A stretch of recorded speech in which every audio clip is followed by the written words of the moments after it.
Graça e paz, amados. Amém? Para nós é uma alegria, né? Porque hoje é o dia que nós separamos para estar na presença do nosso Deus, para junto ter esse momento de celebração, de alegria. Mas eu quero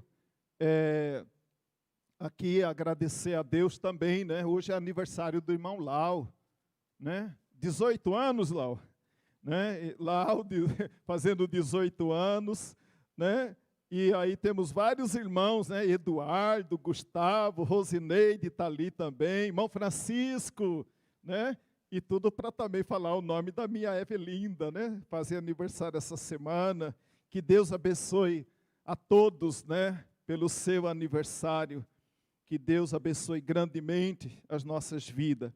Como o pastor Alessandro já falou, hoje à noite nós vamos celebrar a ceia do Senhor.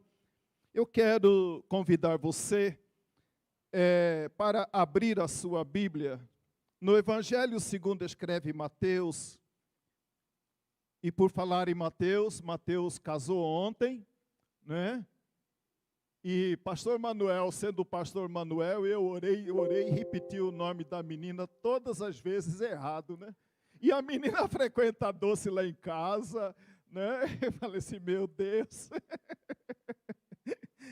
Jesus tem misericórdia, né? Ai, ai. Irmãos, então vamos lá.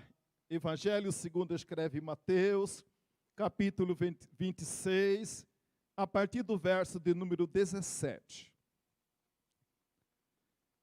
Oh Deus, obrigado, Pai. Diz assim a palavra do Senhor. No primeiro dia da festa dos pães asmos, vieram os discípulos a Jesus e lhe perguntaram: onde queres que te façamos os preparativos para comeres a Páscoa? E ele lhes respondeu: ide à cidade, ter com certo homem, e dizei-lhe: o mestre manda dizer, o meu tempo está próximo. Em tua casa celebrarei a Páscoa com os meus discípulos. E eles fizeram como Jesus lhes ordenara e prepararam a Páscoa.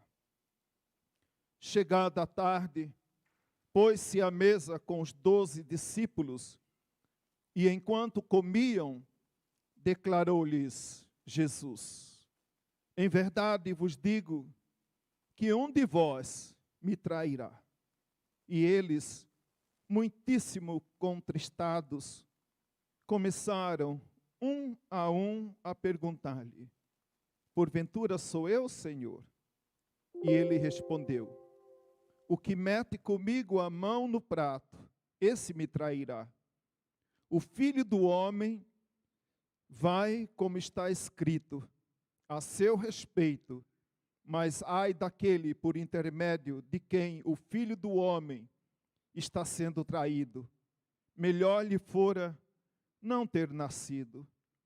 Então Judas, que o traía, perguntou: acaso sou eu, mestre? Respondeu-lhe Jesus: tu disseste. Enquanto comiam, tomou Jesus um pão e, abençoando, o partiu e o deu aos discípulos, dizendo: tomai, isto é o meu corpo. Sobre essa expressão nós vamos meditar hoje à noite. Tomai, aí no verso de número 26. Partiu e o deu aos discípulos, dizendo: tomai e comei, isto é o meu corpo.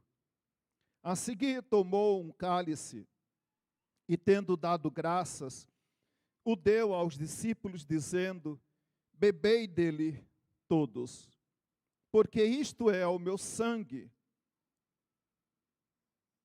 o sangue da nova aliança, derramado em favor de muitos para a remissão de pecados.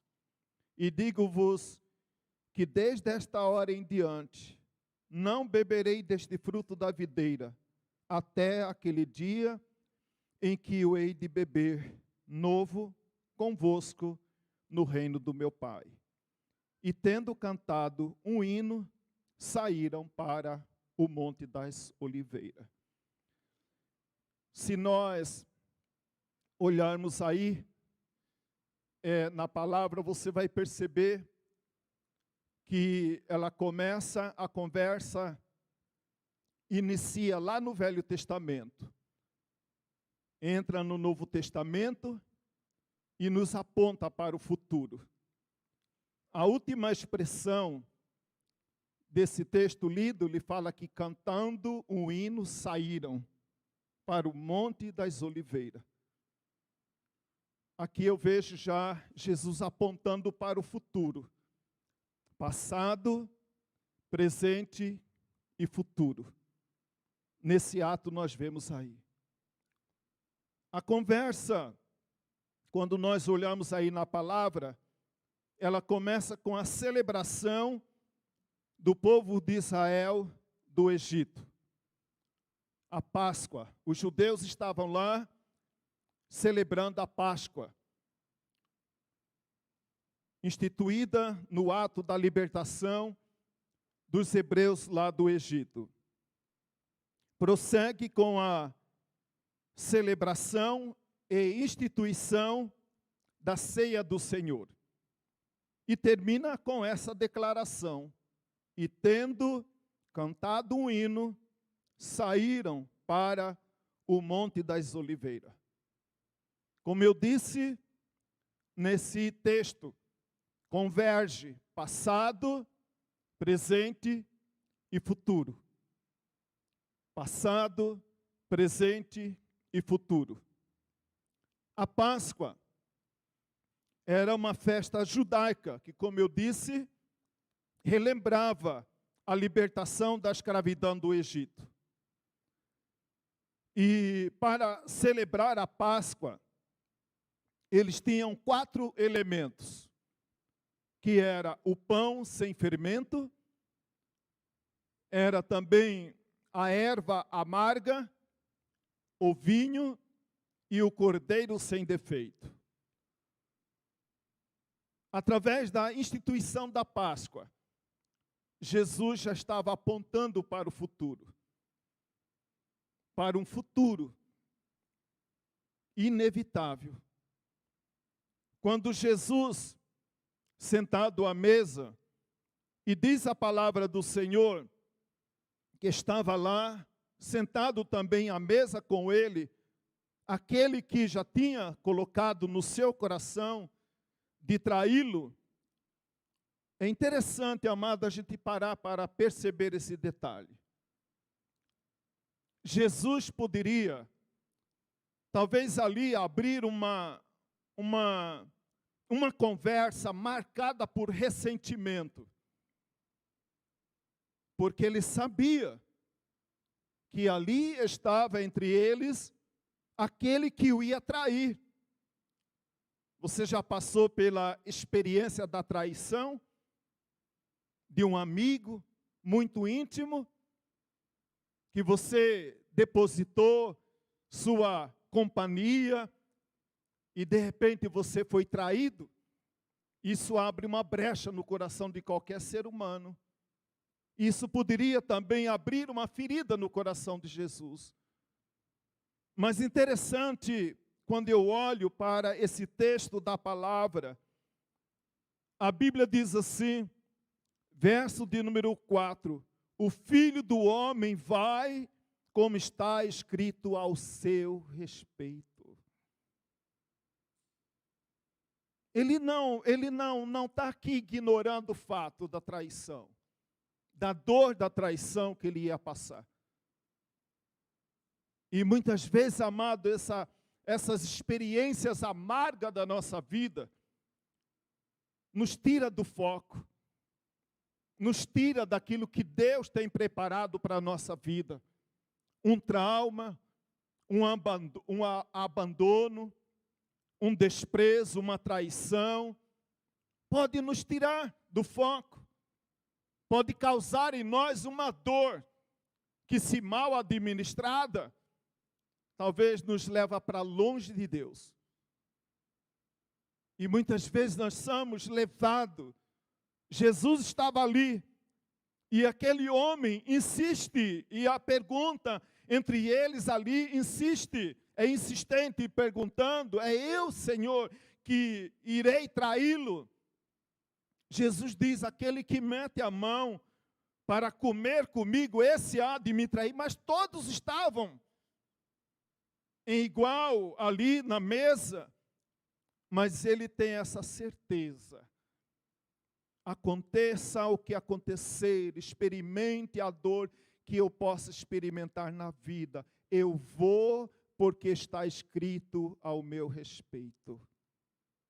Não me importa o que o homem pode me fazer.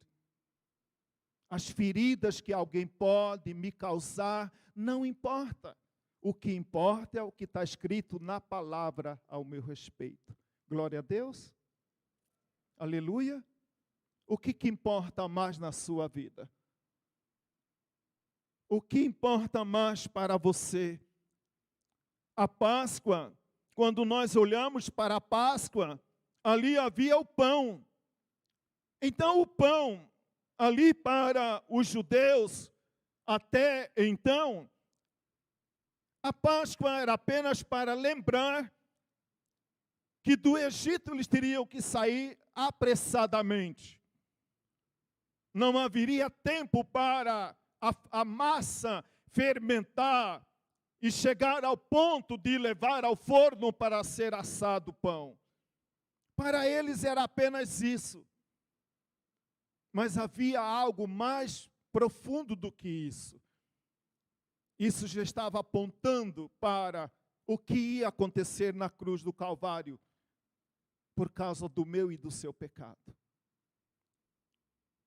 Também a Bíblia diz que outro elemento na celebração da Páscoa fala de ervas amargas. E as ervas amargas era para lembrar Israel das amarguras que eles viveram e que eles ainda iam viver. Quantas amarguras você já viveu na vida? Quanta amargura, quanta coisa amarga você teve que experimentar. Então, quando a Bíblia nos recorda da ervas amargas, era para lembrar a mim e também a você, que a amargura faz parte da vida. A gente não está agora sujeito apenas às delícias da vida. Horas amargas é uma realidade. Os irmãos já perceberam que como o mundo luta para que você não sinta dor?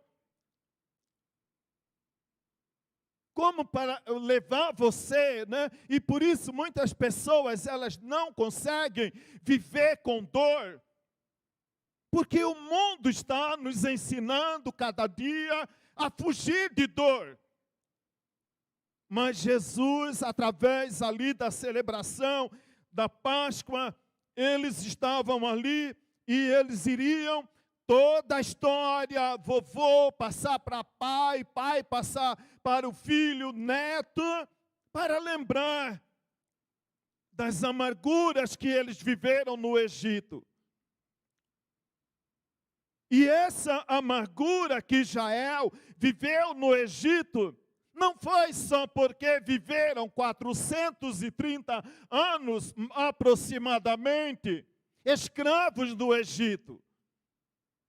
Mas eles iam caminhar agora, sair do Egito, ir em direção à terra prometida. E esse caminhar na terra, para a terra prometida, eles também enfrentariam amargura. depois de estabelecidos na terra prometida, não ficaram isentos de ter dias amargos na sua vida. Outro elemento também diz o cordeiro sem defeito. O cordeiro sem defeito era também, como diz a palavra de Deus, Êxodo 17, verso de número... Êxodo capítulo 12, verso de número 7, onde a palavra de Deus já tinha ordenado para os judeus: tomarão do sangue desse cordeiro sem defeito e porão nas ombreiras das portas. Verso de número 13 do capítulo 12 de Êxodo: o sangue vos será por sinal nas casas em que estiverdes. Quando o anjo da morte visitar o Egito, a praga destruidora não lhe causará destruição. Estava também apontando para o sacrifício de Jesus na cruz. O cordeiro sem defeito que seria morto na cruz por causa do nosso pecado. E o quarto elemento, o vinho. Que desde quando a gente olha para o livro de Gênesis, você vai perceber o vinho como elemento de alegria. O vinho como elemento de celebração. Então, de maneira assim, nós podemos perceber um resumo da história da nossa salvação, já sendo escrita lá na Páscoa, e os judeus não tinham ainda essa dimensão clara na sua mente, mas isso apontava para a pessoa de Jesus Cristo. E veja bem, meus amados, que quando Jesus está ali em Israel, em Jerusalém, celebrando a Páscoa, você percebe, e isso quero que você preste muita atenção. Veja bem, eles estão celebrando a Páscoa. Todas as pessoas, todos os judeus, tinham a oportunidade de participar da Páscoa. Era uma festa nacional, mas na hora de celebrar, na hora de instituir a ceia, Jesus separa a parte da multidão para nos dizer através desse ato: quando nós confessamos a Jesus como Senhor e Salvador, eu sei porque eu participo da ceia do Senhor. Eu sei o sentido desse ato para a minha vida.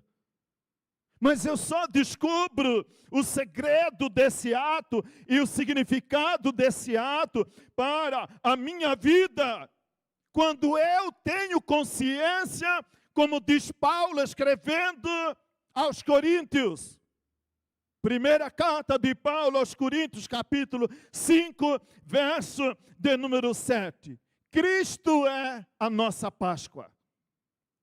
No Velho Testamento, o elemento, talvez principal, era a morte do cordeiro. E veja bem, cordeiro. A morte do cordeiro. Agora, para Paulo, escrevendo a nós, que estamos na nova aliança, ele diz: Cristo é a nossa Páscoa.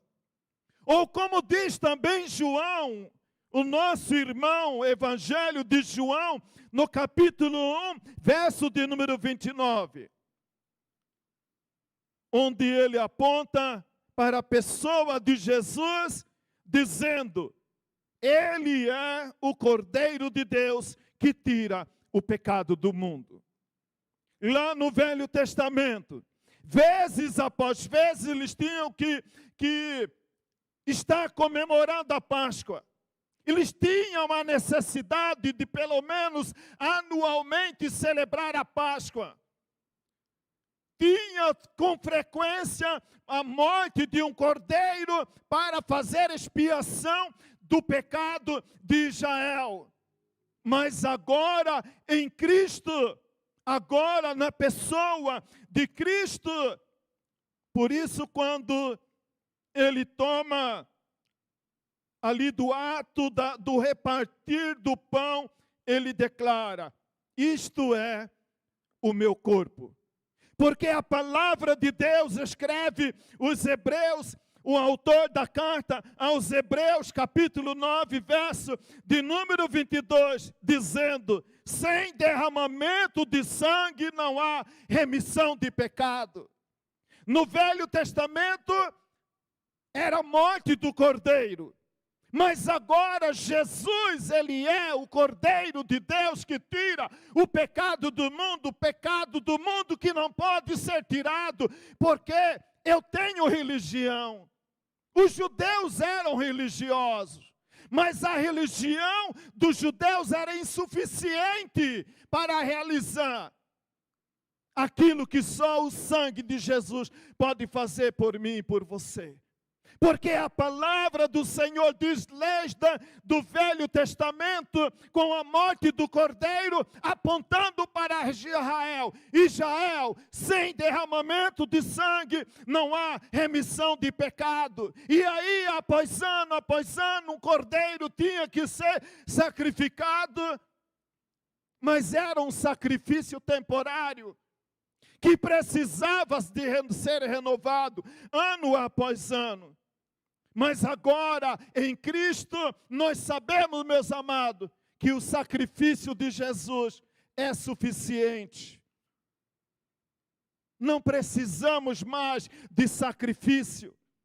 Tem pessoas que fazem ali, nesses dias de festa, e aí na quarta começa uma nova fase, e eles vão repetindo isso ano após ano. Mas como diz Paulo aos nossos irmãos de Corinto, Cristo é a nossa Páscoa. Cristo é o Cordeiro sem defeito. Mateus capítulo 26, verso de número 24. O Filho do Homem vai, como está escrito, ao seu respeito.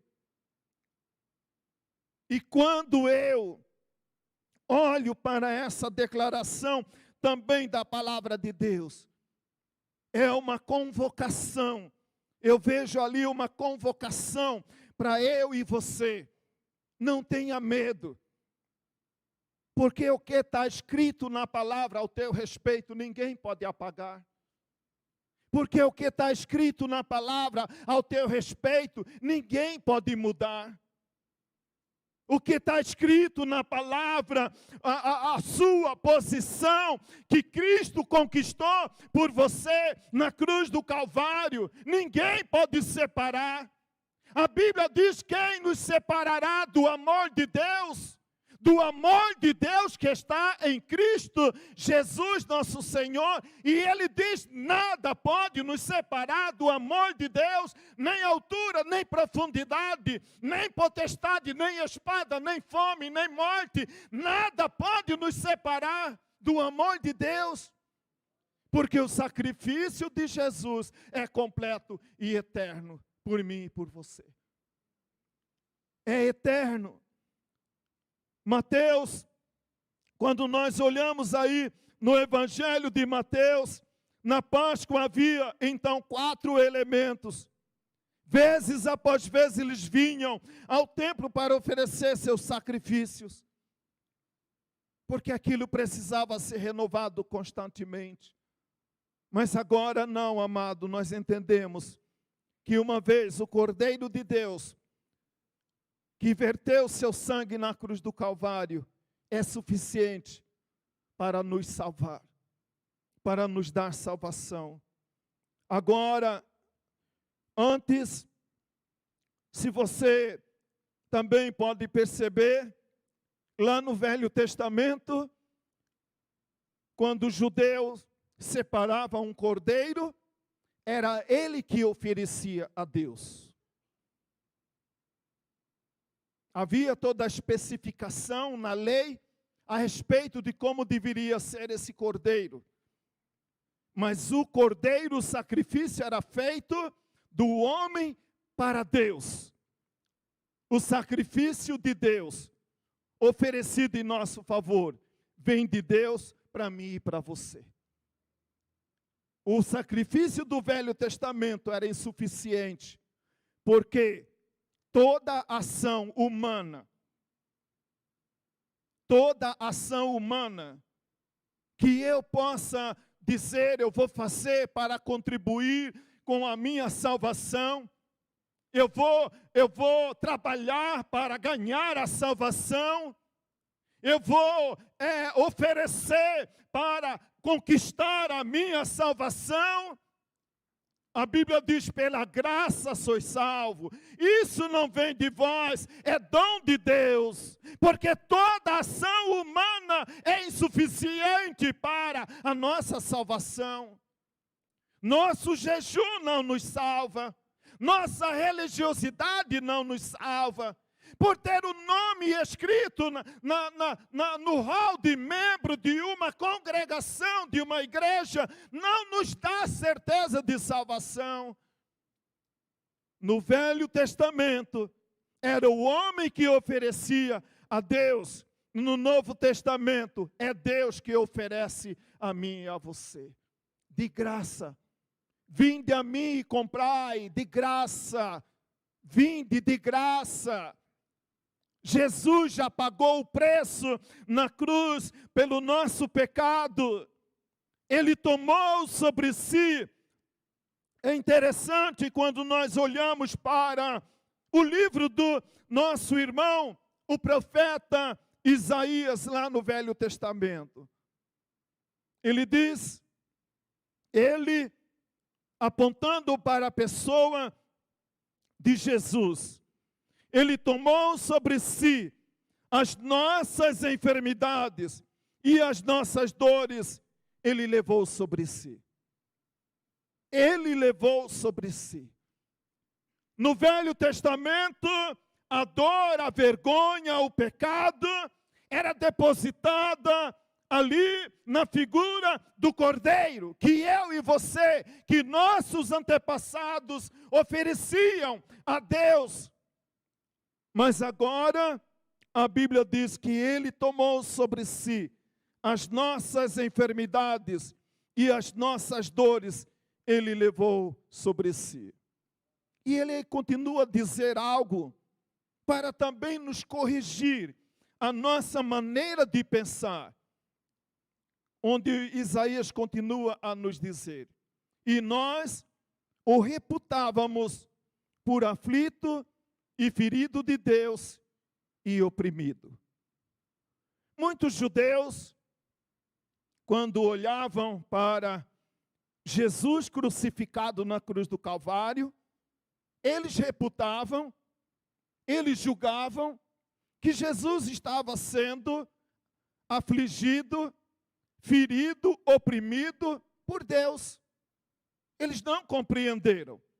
Muitos deles não compreenderam, como muitos ainda hoje não compreendem a razão pelo qual Jesus morreu na cruz do Calvário. Por que que Deus permitiu? Era a pergunta que as pessoas faziam ali no ato da crucificação, achando que Jesus era uma vítima da vontade de Deus. Ele era um mártir que estava sendo morto ali, que eles poderiam olhar para a pessoa de Jesus e ficar compadecido do sacrifício de Jesus.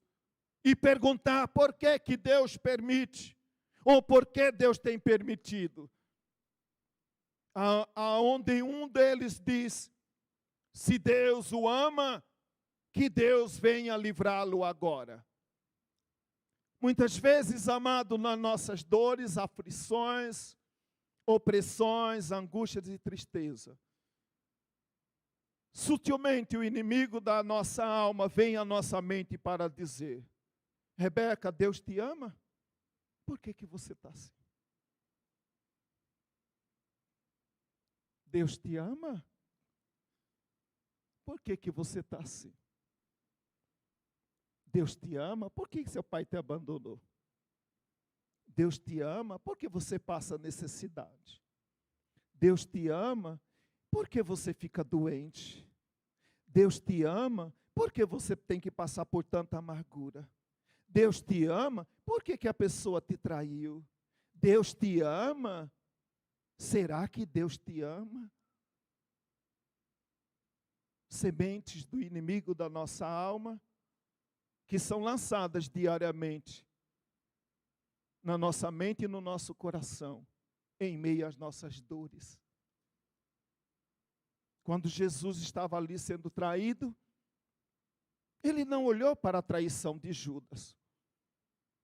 Ele sabia quem o ia trair. Não foi surpresa para ele. Ele estava preparado para o propósito de Deus na sua vida. Ele estava dizendo, olha, eu estou morrendo na cruz, não é porque Judas me traiu. Eu estou morrendo na cruz porque essa é a vontade de Deus para a minha vida. Cumpra em mim os teus propósitos. Mas nós não gostamos de dor. Mas nós não gostamos de opressão. Mas nós rejeitamos as amarguras que a vida nos oferece.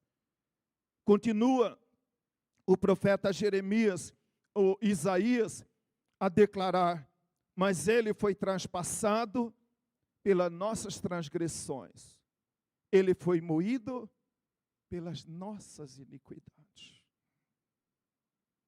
Ele não é vítima, ele não é mártir, ele não é vítima de Judas Iscariotes, ele não é vítima de judeu, ele não é vítima do Império Romano.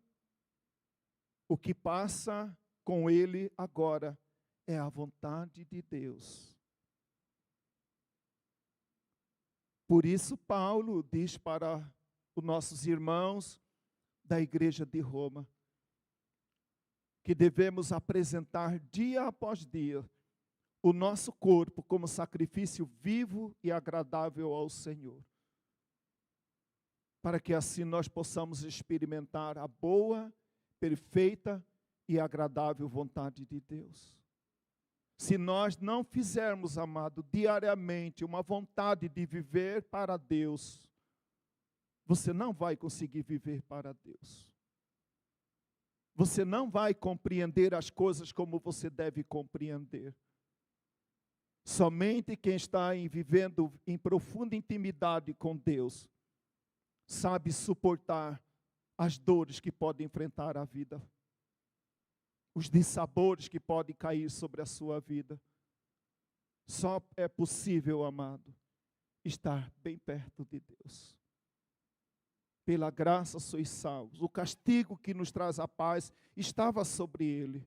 Era impossível haver paz. Era impossível haver reconciliação entre nós e Deus, a não ser pelo sacrifício de Jesus na cruz do Calvário. E é interessante, também como eu falei, a palavra do Senhor, eles celebram a ceia, relembram da Páscoa, eles celebram a ceia, e o texto termina dizendo que depois de ter cantado um hino, saíram para o Monte das Oliveiras. Quando nós, como igreja do Senhor, separamos esse momento que nós vamos participar daqui a pouco, nos lembra também do passado, nos prepara para viver o presente, olhando sempre para o futuro. Que embora nós possamos passar por todas as adversidades que essa vida nos apresenta, mas nunca podemos perder, nunca podemos nos deter, nunca podemos ficar olhando somente para esse presente século, como diz a palavra de Deus, olhar para o futuro.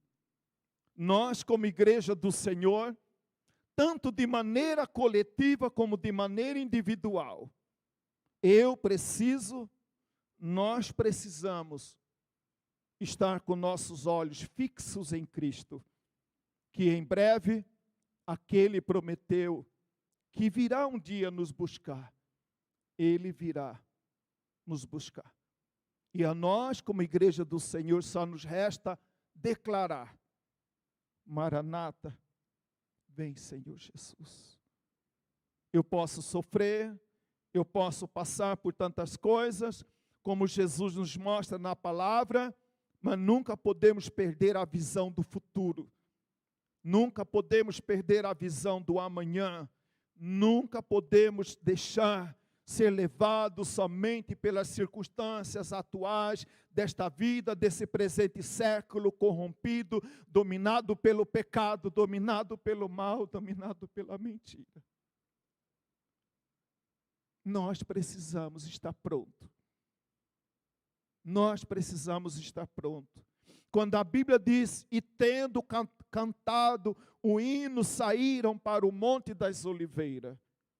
Para Jesus deixar aquele momento de intimidade, ali que a igreja estava agora vivendo, ali na celebração da ceia.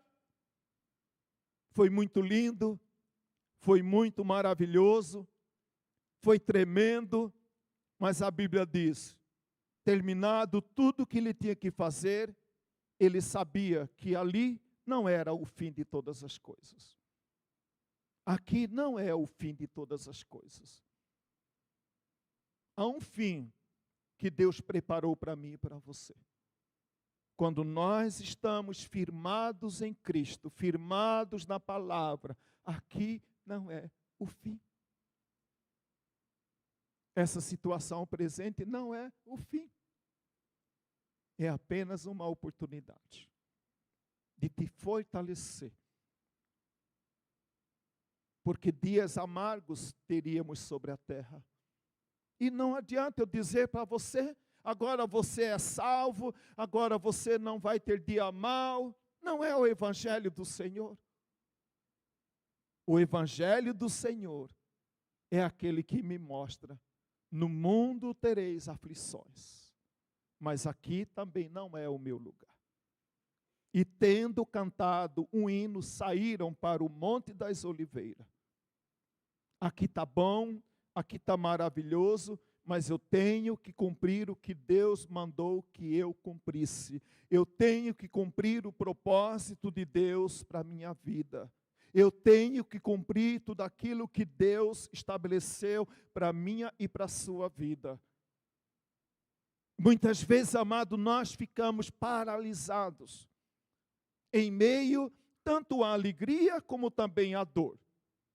Quando você experimenta um momento alegre, parece que você não quer que aquele momento alegre acabe.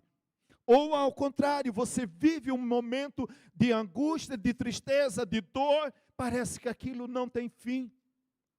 E se você ficar olhando somente para a circunstância, você não vai conseguir olhar para o amanhã. Mateus capítulo 26, verso de número 45, depois de haver tomado a ceia, depois de ter feito tudo o que ele tinha que fazer aqui na terra, ele continuava ainda consciente. É chegado a minha hora. Nós não podemos perder a hora.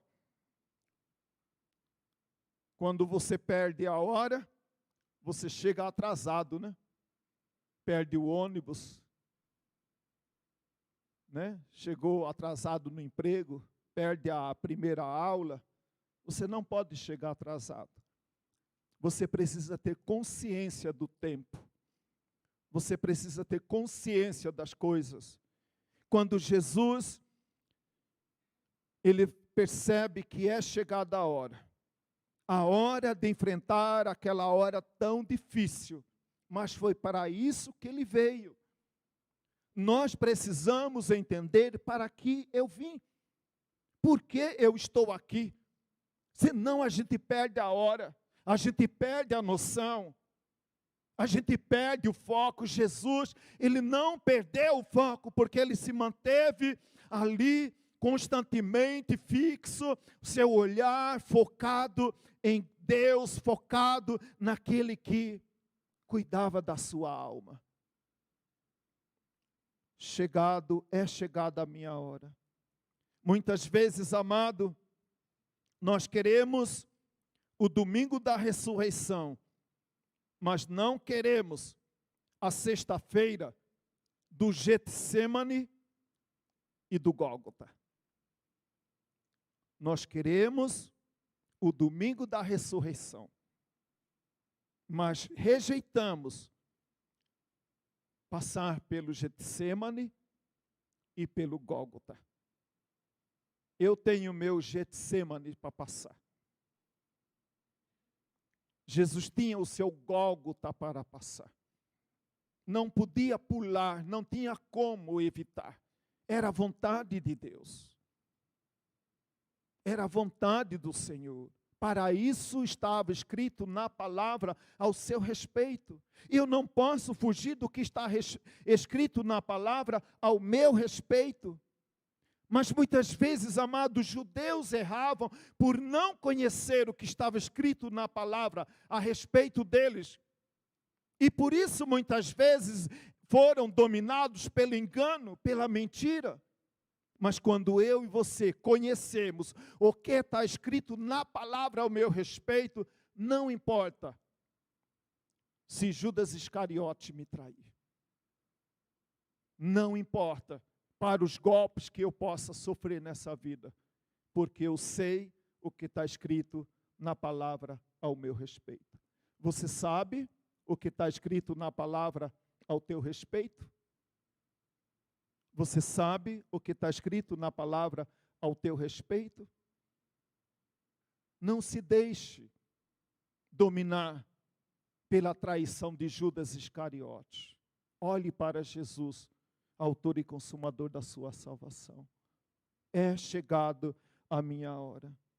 É interessante, quando nós continuamos lendo no Evangelho de Mateus, no capítulo de número 26, verso de número 39, a palavra do Senhor nos diz o seguinte: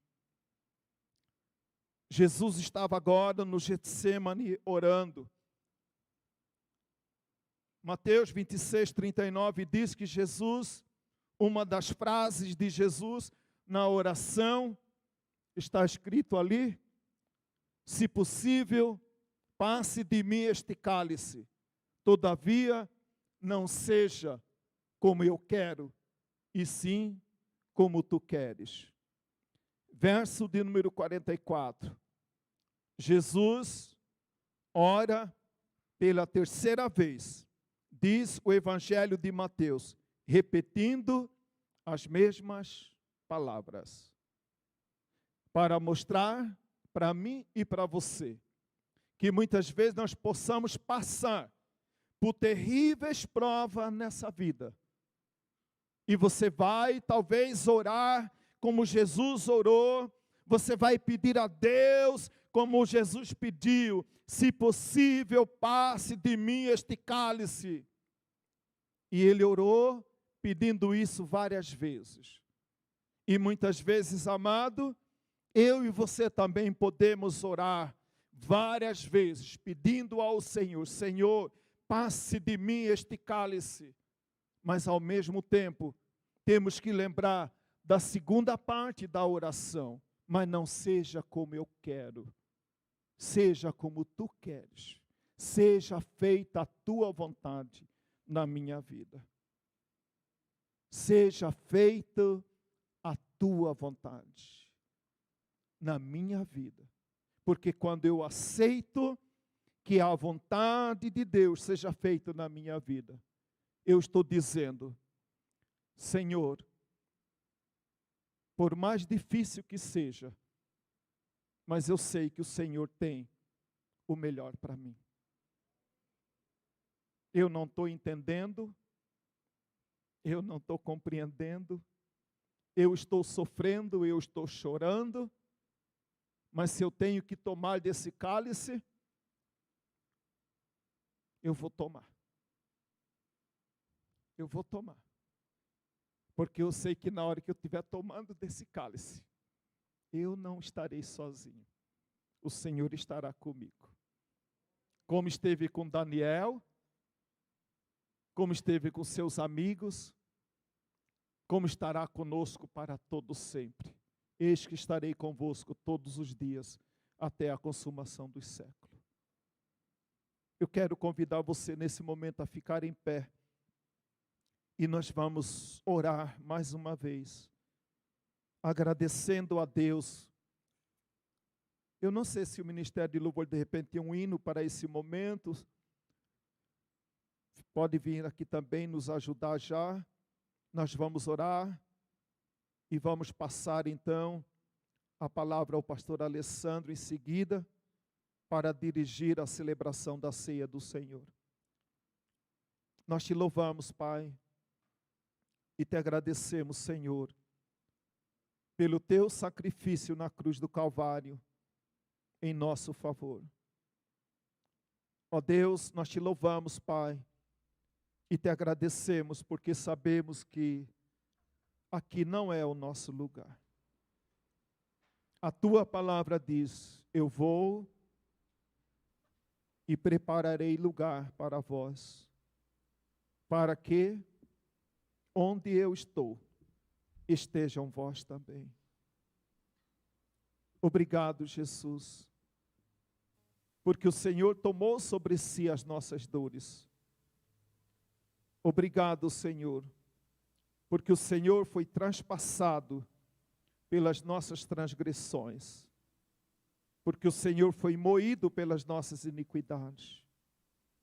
Mas nós te louvamos, nós te exaltamos, nós te engrandecemos e te agradecemos, porque o castigo que nos traz a paz estava sobre o Senhor, e pelas suas machucaduras nós fomos sarados.